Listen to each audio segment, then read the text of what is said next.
Bismillahirrahmanirrahim. Assalamualaikum warahmatullahi wabarakatuh. Alhamdulillahi wa kafa. Wassalatu wassalamu ala Mustafa wa ala alihi wa sahbihi wa man ihtada, amma ba'd. Sahabat Cendekia TV dimanapun berada, insyaallah pada kesempatan kali ini kita akan membahas salah satu kejadian besar dalam sejarah yang terjadi pada bulan Ramadan, yaitu adalah Fathu Makkah. Jadi Fathu Makkah ini terjadi pada tahun 8 Hijriah, dan peristiwa ini sangat-sangat berhubungan dengan peristiwa perjanjian Hudaybiyah yang terjadi pada 6 Hijriah. Kita sama-sama tahu pada peristiwa perjanjian Hudaybiyah terjadi gencatan senjata, perdamaian antara kaum kafir Quraisy di Makkah dengan kaum muslimin di Madinah, di mana termasuk yang berjanji damai adalah para sekutu-sekutu mereka. Maka dalam hal ini ada dua suku. Yang pertama yaitu Bani Khuza'ah yang menjadi sekutu kaum muslimin di Madinah, dan yang satu adalah Bani Bakr yang menjadi sekutu kaum kafir Quraisy di Makkah. Nah, disinilah awal mula terjadinya Fathu Makkah. Jadi ketika perjanjian gencatan senjata yang awalnya harusnya terjadi disepakati selama 10 tahun, ternyata pada 2 tahun itu sudah ada pelanggaran dan pembangkangan. Dan yang paling besar adalah ketika itu Bani Bakar mengajak kaum kafir Quraisy untuk menyerang Bani Khuza'ah. Maka Quraisy ketika itu menyetujui, bahkan memberikan support, dukungan luar biasa, yaitu berupa tunggangan dan juga berupa persenjataan, bahkan juga dukungan sumber daya manusia. Maka terjadilah penyerangan itu yang berarti pelanggaran perjanjian Hudaybiyah. Bahkan dalam penyerangan itu jatuh korban di pihak Bani Khuza'ah sampai melebihi 20 jiwa meninggal. Ketika hal ini sampai di telinga Rasulullah SAW, maka Rasulullah ingin memberikan pelajaran kepada kaum kafir Quraisy yang telah melanggar perjanjian Hudaybiyah. Maka beliau segera mengumpulkan kaum Muhajirin dan Ansor di Madinah untuk bersiap bergerak menuju Makkah. Walaupun di awal informasi ini dirahasiakan. Beliau SAW hanya meminta kaum muslimin untuk siap bergerak, berkumpul, membawa persenjataan, tanpa diketahui sebelumnya mau menyerang negeri apa. Maka kemudian kita tahu Rasulullah SAW mulai menggerakkan pasukan besar kaum Ansor dan Muhajirin dari Madinah bergerak pada 10 Ramadan tahun 8 Hijriah dengan kekuatan sekitar 10.000 pasukan dengan persenjataan yang lebih lengkap daripada peperangan-peperangan sebelumnya. Dan yang menarik bahwa ketika itu mereka berangkat dalam kondisi berpuasa. Para sahabat luar biasa semangat di dalam menjalankan Ramadan.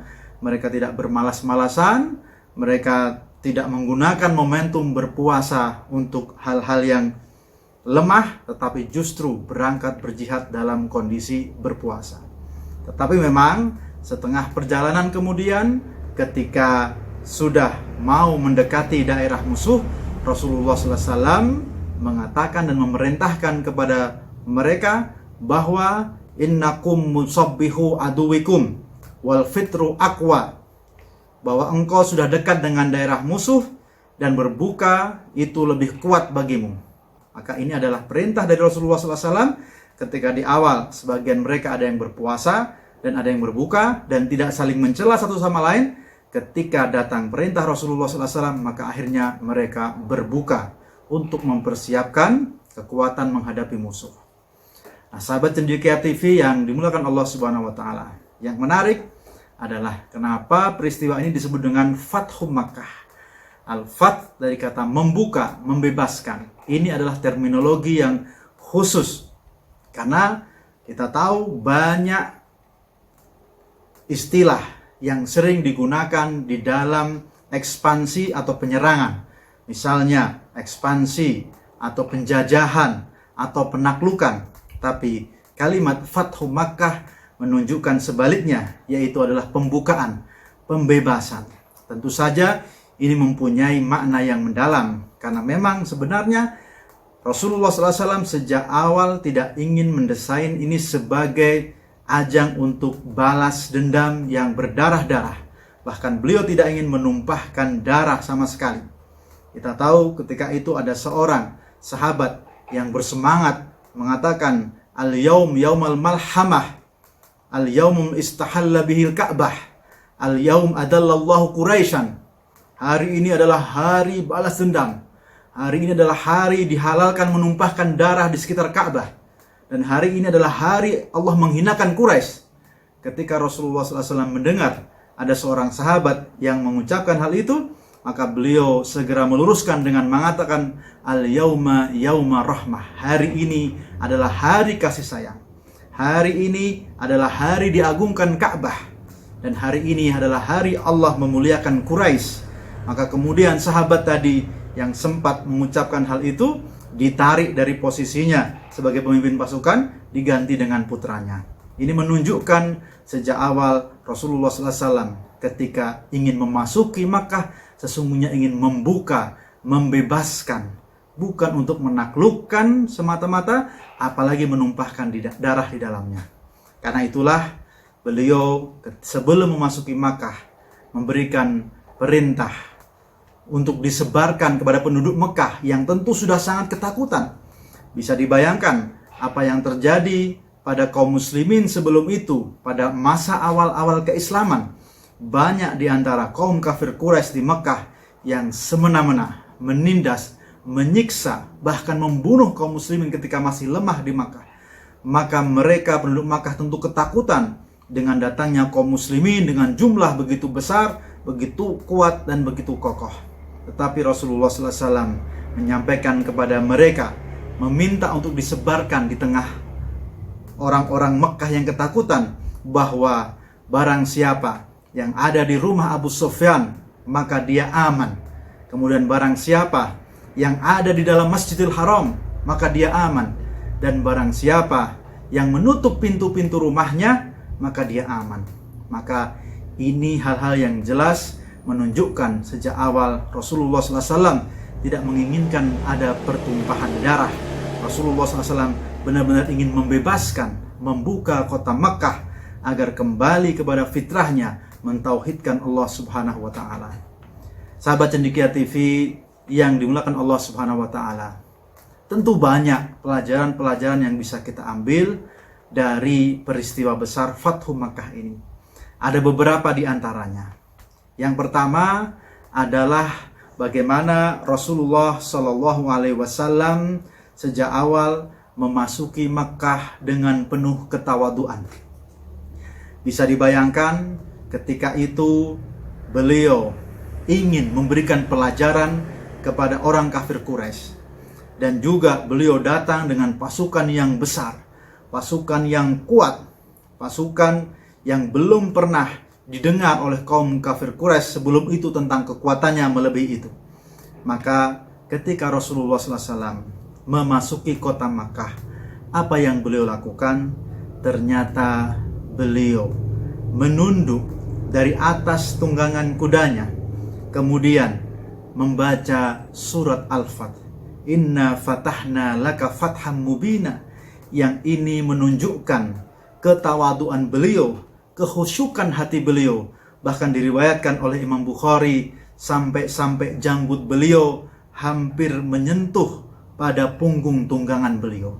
Ini menunjukkan bahwa dengan kekuatan pasukan yang besar, tetap saja beliau melihat ini adalah atas karunia Allah Subhanahu wa Ta'ala. Ini adalah atas izin Allah Subhanahu wa Ta'ala. Maka kemudian beliau memasuki kota Makkah penuh dengan zikrullah, mengingat Allah Subhanahu wa Ta'ala. Semakin besar kekuatan dan semakin kuat yang beliau dapatkan, semakin dekat pertolongan, ternyata beliau semakin tunduk, semakin khusyuk, semakin takut kepada Allah Subhanahu wa Ta'ala. Jamaah sekalian yang dimuliakan Allah Subhanahu wa Ta'ala, inilah yang harus kita ikuti. inilah yang harus kita jadikan inspirasi. Inilah yang harus kita teladani. Ketika kita merasa kita diberikan kemudahan, kita diberikan kekuatan, kita diberikan kejayaan, ketika kita diberikan prestasi, maka sesungguhnya kita harus senantiasa mengingat bahwa ini tidak lain dan tidak bukan adalah karena izin Allah Subhanahu wa Ta'ala. Dengan penuh ketawaduan, Rasulullah SAW memasuki kota Makkah. Kemudian apa yang beliau lakukan ketika itu, bahwa penduduk Mekah sudah ketakutan karena mengingat apa yang mereka lakukan di masa-masa awal keislaman. Ketika Rasulullah SAW dan sahabat masih berjumlah sangat sedikit, dalam kondisi lemah, bahkan sampai Bani Hashim pun diboikot selama 3 tahun. Dilarang untuk berjual beli, tidak boleh berpasok makanan, tidak boleh melakukan aktivitas sosial, bahkan pernikahan diboikot oleh suku-suku yang lainnya, sehingga mengakibatkan mereka sangat lemah kondisinya. Maka kita tahu ketika itu mereka ditanya oleh Rasulullah SAW, kira-kira apa yang akan saya lakukan kepada kalian?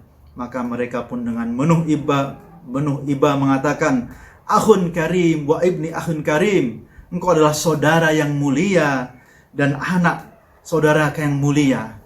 Maka benar, jamaah sekalian yang dimuliakan Allah Subhanahu wa Ta'ala, Rasulullah SAW tidak ada dendam sama sekali. Beliau memaafkan yang terjadi pada tahun-tahun sebelumnya, bahkan juga memaafkan seorang wanita yang bernama Hindun yang secara khusus menyewa seseorang untuk membunuh sang paman, yaitu Hamzah bin Abdul Muthalib, yang sangat membuat Rasulullah SAW sedih. Tetapi pada hari itu Rasulullah SAW memaafkannya. Rasulullah mengatakan, sebagaimana disebutkan oleh Yusuf kepada saudara-saudaranya, la tasriba alaikumul yaum, tidak ada celaan bagi kalian semua hari ini. Sesungguhnya Allah Subhanahu wa Ta'ala mengampuni kalian. Maka kemudian Rasulullah SAW berseru, idhabu fa antumut tulaqa, silahkan kalian pulanglah kembali ke rumah masing-masing, sesungguhnya kalian bebas. Jamaah sekalian yang dimuliakan Allah Subhanahu wa Ta'ala, pelajaran besar bagi kita tentang lapang dada, tentang kesabaran. Barangkali hati kita punya banyak dendam, barangkali kita punya banyak musuh, barangkali ada lawan yang tidak terlupakan dalam diri kita. Tetapi ternyata ada masanya kita harus mengalah, ada masanya kita harus memaafkan. Dan tentu kita yakin bahwa bulan Ramadan salah satunya adalah waktu yang tepat untuk membersihkan kita, membersihkan hati ini dari segala dendam, dari segala kotoran permusuhan, dari segala iri dan hasad dalam hati. Mari kita meniru langkah Rasulullah SAW yang begitu pemaaf, memaafkan mereka-mereka yang pernah menghinakan beliau ketika masa awal-awal keislaman. Jamaah Cendekia TV yang dimuliakan Allah Subhanahu wa Ta'ala, terakhir, meskipun beliau menginginkan kedamaian, meskipun beliau tidak ingin menumpahkan darah, dan meskipun beliau memaafkan sebagian besar penduduk Quraisy di Makkah, tetapi ketika beliau memasuki Ka'bah tidak ada maaf, dan beliau berlaku ketegasan. Beliau segera menghancurkan 360 berhala yang ada di sekeliling Ka'bah dengan busur beliau. Beliau hancurkan karena ini adalah syiar kemusyrikan. Beliau juga memberikan warning, ancaman kepada para penjahat perang yang telah berlaku busuk dan zalim pada masa lalu untuk segera menyerah. Maka ini juga pelajaran bahwa di sana ada permaafan, di sana ada ketulusan, di sana ada kesabaran, di sana ada mengalah. Tetapi ketika sudah berhubungan dengan kemusyrikan, dengan kezaliman, dengan permusuhan yang kuat, Rasulullah SAW menunjukkan sikap yang tegas. Pelajaran bagi kita semua, kapan kita harus mengalah dengan lemah lembut, dan kapan juga kita bisa bersikap tegas, tapi tidak keras, bijak, dan senantiasa tentu berjalan sesuai aturan Allah Subhanahu wa Ta'ala. Semoga ada manfaatnya, semoga kita bisa mengambil pelajaran. Aqulu qouli hadza wastaghfirullahi walakum innahu huwal ghafurur rahim. Wassalamualaikum warahmatullahi wabarakatuh.